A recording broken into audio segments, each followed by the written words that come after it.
Hello and welcome to the Three Books for Hearts and Minds podcast brought to you today, both in partnership with myself, Philip Schiavone, your co-host and producer, with the Coalition for Christian Outreach, the CCO, where we're transforming college students to transform the world. And I've got the host with the most to say in the realm of books and book reviews today, Byron Borger. Byron, how are you doing? I'm doing okay, Phil. You sound like a sportscaster. I'm doing my best. I'm doing my best. That's cool. Great. Well, Byron, our audience is very quickly going to realize that we changed the name, and without giving too much commentary on the former name, you carry some thoughts with you on not only why three books for hearts and minds, but give us a little bit more insight to why the phrase hearts and minds is so important, not just to you, but to our audience as well. Well, thank you, Phil. Yeah, the name of our store is Hearts and Minds. We're a bookstore in South Central Pennsylvania, bricks and mortar store. Most people these days know us from our Book Notes newsletter and the weekly print thing we put out of book reviews. But the name of our store is Hearts and Minds. And we came up with that idea in the early 80s when we were starting our store, in part because of the ministry with the CCO. The CCO is co sponsoring this, and that's a campus ministry based out in Pittsburgh. For those that don't know, that's now national. We partner with churches to make a difference on college campuses to reach students with the gospel and what we call whole life discipleship, inviting students to the lordship of Christ across all areas of life. Well, the CCO does that.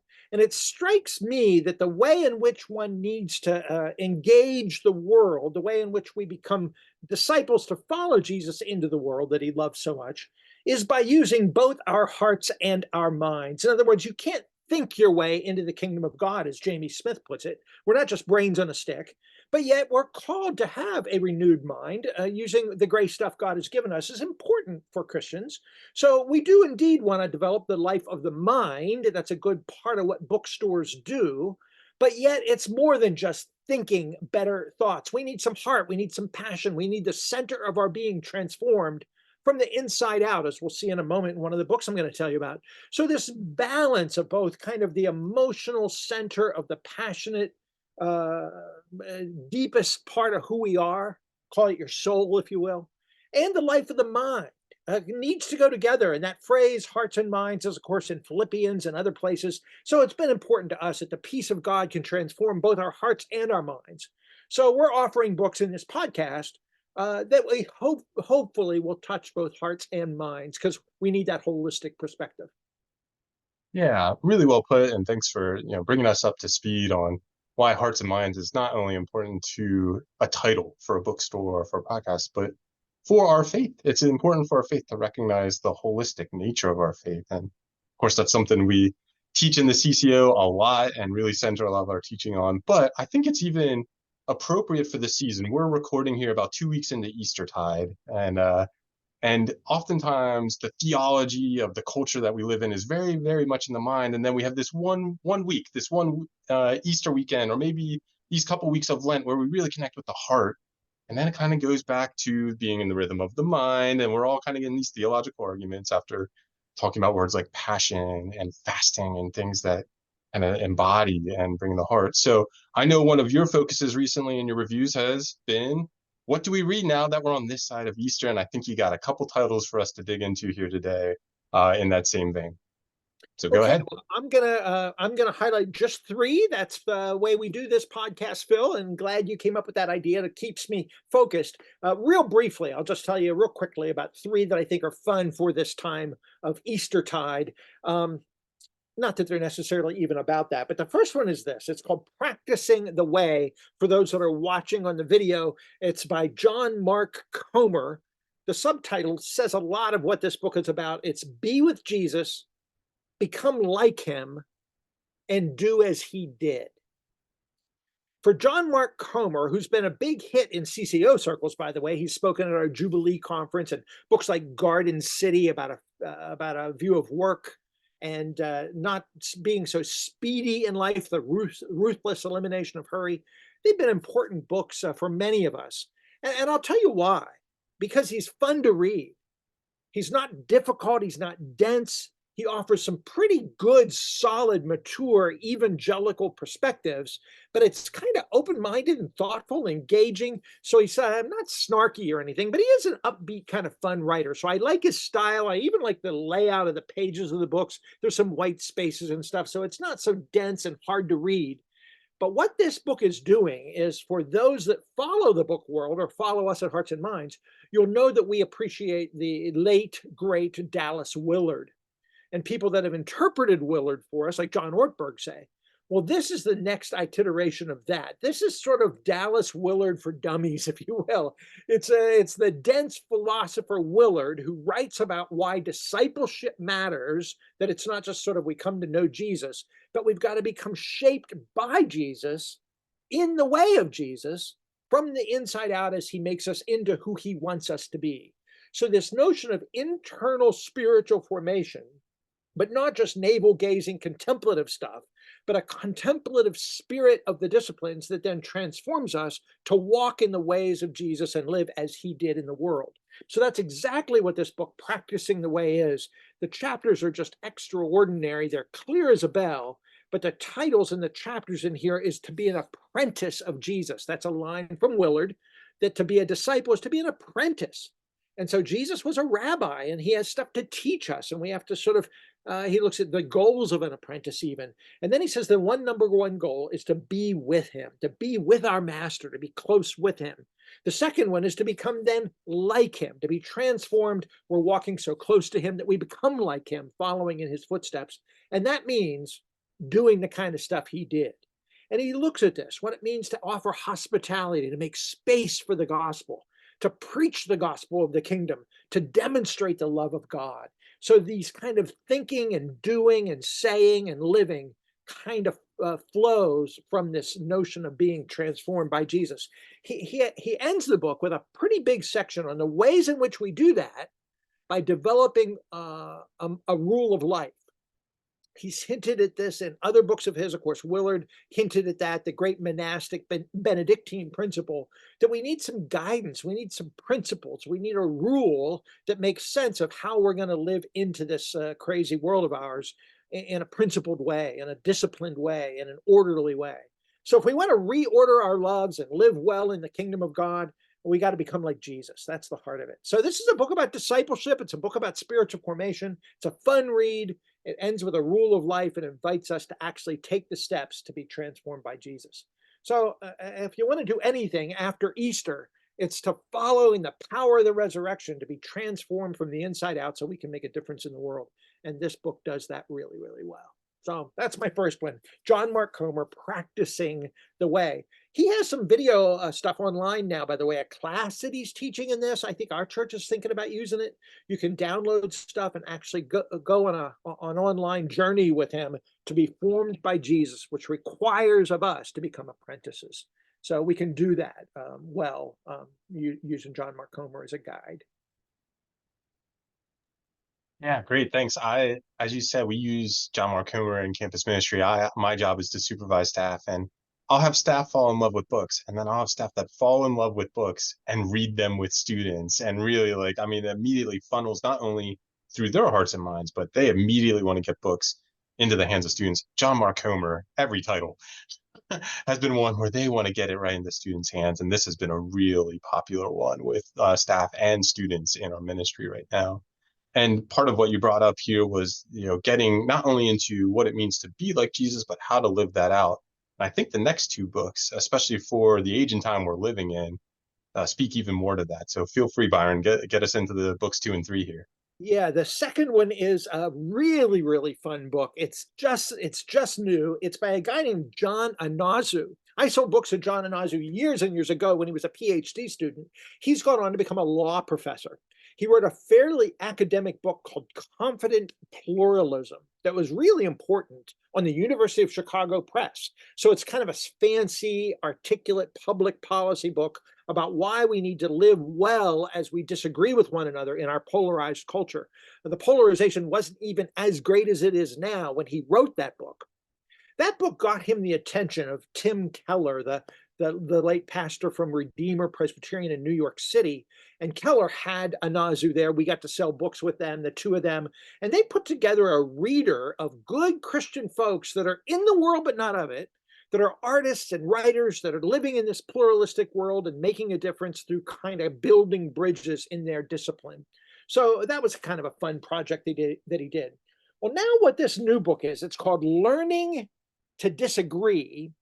And I don't want to say it's just an easier version of confident pluralism, but in a certain sense it is.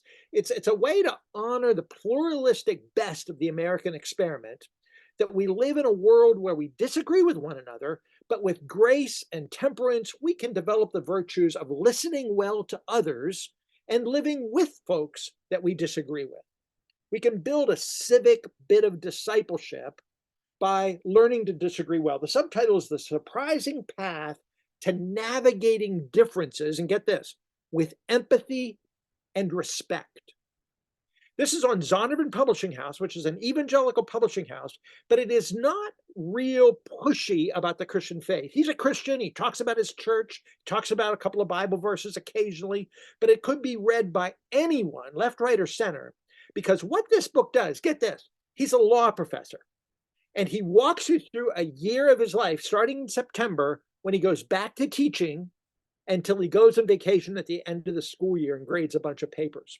He tells you about classes he teaches, about students he meets, about faculty meetings he has to go to, about lectures he gives. It's sort of a memoir. I think it's kind of fictionalized, probably. It's sort of a device, but it's a memoir of a law professor. And you know that law schools are really contentious. Kids protest stuff all the time, although they should believe in a freedom of expression. Alas, even on law schools, there's kind of cancel culture and repression going on where you can't say this and you can't say that. And he teaches courses on religion and law at a secular law school, but on religion and law. He's a constitutional scholar. He knows religious freedom stuff well, and he is part Asian American. His grandparents were, corruptly, evilly put into concentration camps or those detention centers during World War II. And he goes back and visits one of them at one point in the book. He's doing a lecture out in that way, and he decides for the first time ever to go to this place where his grandparents were interned during World War II, the Japanese American citizens that they were. So he's aware of racism. He's aware of postmodernism. He's aware of the isms that shape the culture around us, the hostilities of the culture around us. And I'll tell you what, he navigates this stuff as lightly and as delightfully as anyone I've ever met. He is so gracious. He is so kind. He is so willing to concede that different people see different things differently and that there's good insights across the board. He has his opinions about this or that, but he invites the students he talks with into a discussion where he hopes they'll grow, be a little less strident, be a little more respectful. This is really a fun book. I had no idea it was going to be that fun. And I knew Inazu, because of this confident pluralism book, is really, really smart and really, really wise about a confident sort of diversity in our culture and what it means to make room and space for various views to navigate together and not put one culture down or one viewpoint down or one perspective down. He's really good on that pluralism stuff. But I had no idea that this book would be such a fun read. It's almost like a novel, where he goes on vacation, he talks to his kids, he argues with faculty. He goes to a commencement address. I mean, all this stuff that a law professor does, and he tells you the story. He goes on a golf game, he gets in an argument with a guy. He's funny too. He's witty. So this Learning to Disagree, so the surprising path to navigating differences with empathy and respect, by the law professor John Inazu. What a inspiration it is. And what a way to teach without being pushy, way to teach respect and generosity and care for others, even as he's exploring the foundations of law and legal practice that gives us the right in America to actually work in a real diverse culture and to keep this stuff going. So I'm delighted by some of the precedents and stuff he explained, some of the law courses that he's teaching, but mostly it's just a story of a guy that's trying to live well in the world, navigate the diverse culture in which we live without getting too upset about it, to take your stand with a confidence, but also with a grace and a respect of others. So yeah, I'm a fan. Really timely, especially for our circumstances. I don't know if you knew this, Byron, but there's an election coming up this November. And Oh my to be able goodness. to, yeah, surprise. And to be able to have a book that we can center ourselves on in a time of amped up debate and rhetoric is just so timely, and not only timely, but in our cultural context, our geographical context and political context. And that's just really exciting to know that we've got that sort of resource not only available to us, but current and fresh, but also historical, textual. And I really appreciate that. And I believe your next book too is has a sense of place in it, right? I can't wait to hear more about this book. You gave me a little preview in our time preparing for this, but yeah, this third book has a mix of place and academia. Can you give us more on this final book of ours? Yeah, boy, I could talk about this for a long, long time, but I'm going to make it quick. But it is a little complex. First, I want to say this. It's written by one of my best friends in the entire world, co-written by a woman named Gail Heffner. Her husband, Ken, and I were very, very dear friends, and she was one of my CCO workers when I was a student. She's 1 year older than us or two. And so I've known Gail since the 1970s, and she and her husband both worked at Calvin University, then Calvin College in Grand Rapids, Michigan. One of the things Gail and her colleague David Warners, that co-wrote the book, did together is they developed an organization that it's still active for maybe 12 years now at Calvin College in Grand Rapids, Calvin University in Grand Rapids, where a group of students and faculty, interdisciplinary project from biologists to political people to historians to English majors, working together to clean up a river that runs through the town of Grand Rapids. It's called Plaster Creek, and its name is interesting, and I'll tell you why in a minute. But they call themselves the Plaster Creek Stewards. And Gail at Calvin, her job was to help mobilize and sort of use the social capital of the university to serve the community. She's done racial reconciliation stuff. She's worked with poverty issues in the town. But then they focused on this cleaning up the stream, the Plaster Creek. It's a really polluted, one of the worst rivers in all of Western Michigan, in part because in the 1800s they discovered gypsum. And gypsum was a cheap way to instead of manure to help the land, allegedly.